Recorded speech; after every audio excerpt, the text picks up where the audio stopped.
नमस्कार, जय हिंद दोस्तों। स्वागत है आपका हमारी यूट्यूब चैनल जीएस की दुनिया में।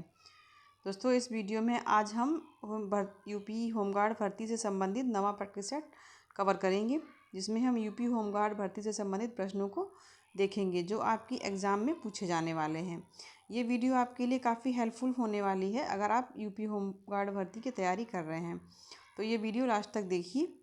जो लोग चैनल पर नए हैं तो कृपया चैनल को सब्सक्राइब कर लें ताकि हमारी हर वीडियो की नोटिफिकेशन आप तक पहुंचती रहे और आप ऐसे ही यूज़फुल प्रश्नों का लाभ उठाते रहें।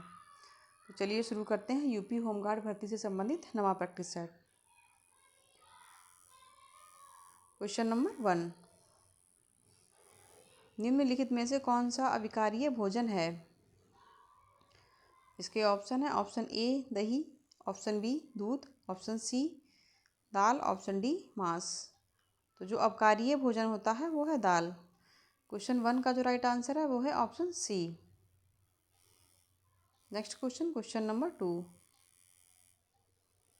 निम्नलिखित में से कौन सा दवाओं का वर्गीकरण मानदंड नहीं है?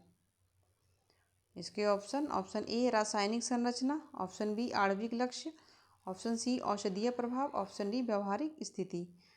तो जो दवाओं के लिए जो मानदंड रखे जाते हैं उनमें इसका जो 2 का राइट आंसर होगा वो होगा औषधीय प्रभाव। तो क्वेश्चन 2 का जो राइट आंसर है वो है ऑप्शन सी। दवाओं के वर्गीकरण में मानदंड में औषधीय प्रभाव का वर्गीकरण नहीं होता है। Next question, question number 3,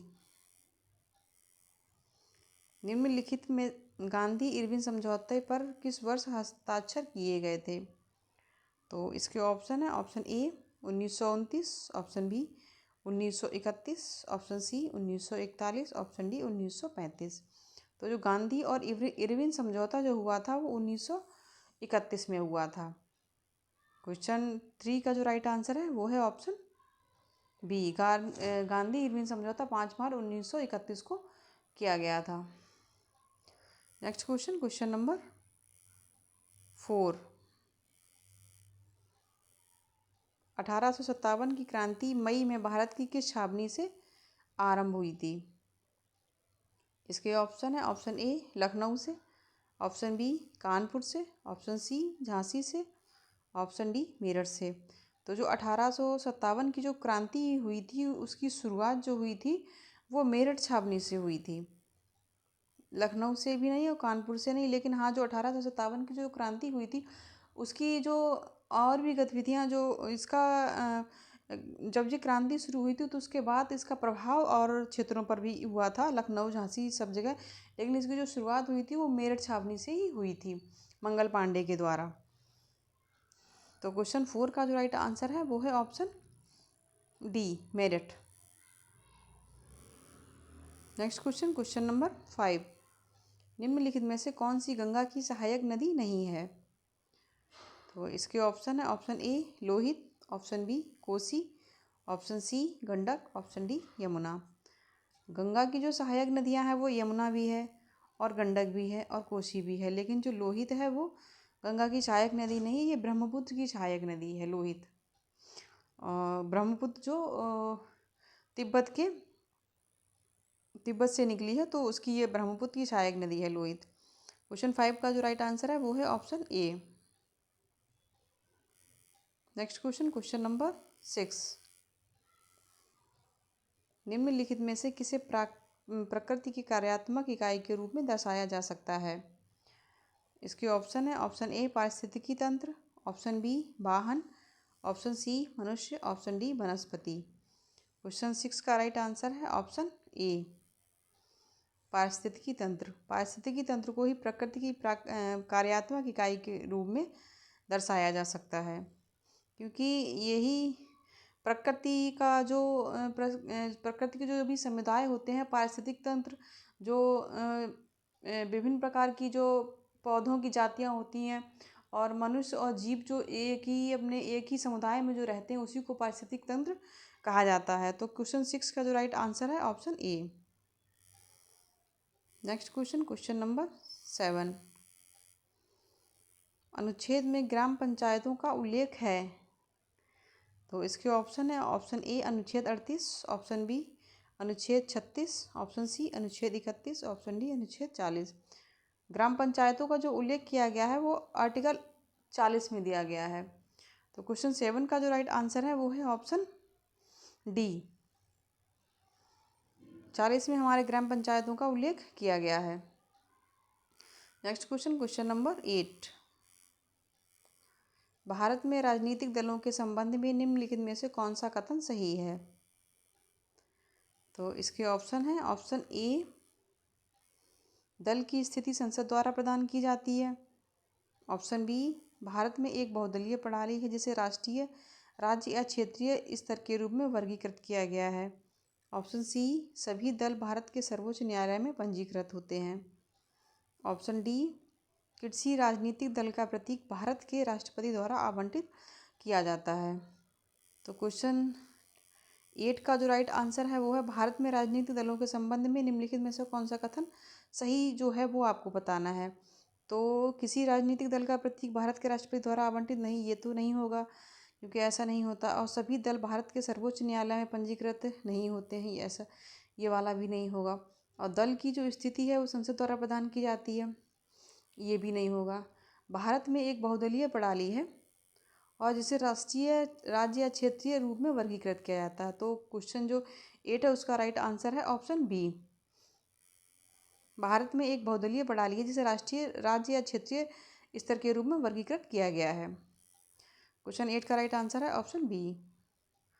next question, question number 9।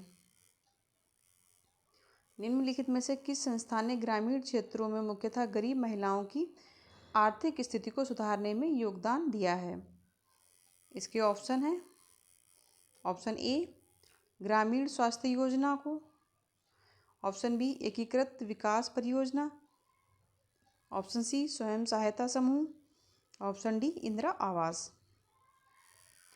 तो जो ग्रामीण महिलाओं की आर्थिक स्थिति को सुधारने में जो मदद किया है जिस योजना में, उसमें इंदिरा आवास योजना, तो ये तो गरीब जो परिवार होते हैं उनको घर प्रदान किया जाता है, तो ये तो नहीं होगा। और एकीकृत विकास परियोजना ये भी नहीं होगा। और ग्रामीण स्वास्थ्य योजना ये भी नहीं, क्योंकि इसमें स्वास्थ्य सुविधाएं दी जाती हैं और इसमें विकास का, एकीकृत विकास योजना पर ये आधारित है। लेकिन स्वयं सहायता समूह जो है वो औरतों को रोज़गार देता है जिससे वो अपनी आर्थिक स्थिति में सुधार कर सकें।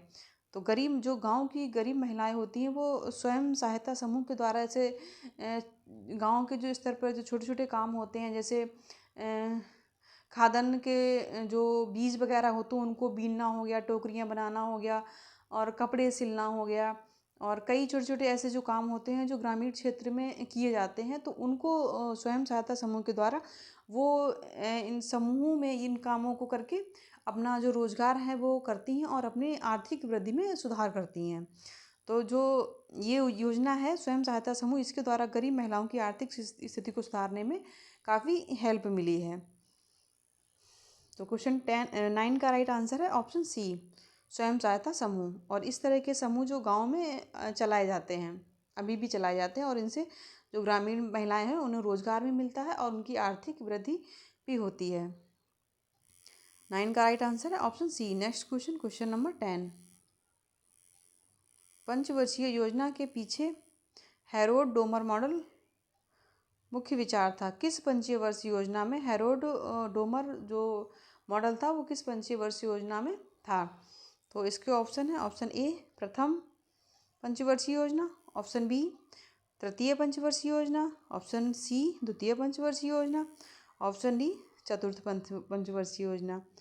तो जो हैरोल्ड डोमर मॉडल था वो प्रथम पंचवर्षीय योजना में था। तो क्वेश्चन 10 का जो राइट आंसर है वो है ऑप्शन ए। जो प्रथम पंचवर्षीय योजना जो थी वो कृषि पर आधारित थी और इसी में हैरोल्ड डोमर मॉडल, इसी पर इस योजना पर भी हैरोल्ड डोमर मॉडल आधारित किया गया था और इस योजना ने अपने जो लक्ष्य था उससे अधिक वृद्धि हासिल की थी। इसीलिए ये पंचवर्षीय योजना अपनी लक्ष्य से अधिक सफलता हासिल करने के कारण अधिक प्रसिद्ध हुई थी और इसी के बाद फिर दूसरी पंचवर्षीय योजना को लागू किया गया था। तो क्वेश्चन 10 का राइट आंसर है ऑप्शन ए, प्रथम पंचवर्षीय योजना हैरोल्ड डोमर मॉडल पर आधारित थी। तो क्वेश्चन 10 का राइट आंसर है ऑप्शन ए। यह था हमारा नमा प्रैक्टिस सेट मिलते हैं नए प्रैक्टिस सेट में नए प्रश्नों के साथ। तब तक के लिए नमस्कार। ऐसे ही यूज़फुल वीडियो पाने के लिए हमारे चैनल को सब्सक्राइब करें ताकि हमारी हर वीडियो की नोटिफिकेशन आप तक पहुंचती रहे। धन्यवाद।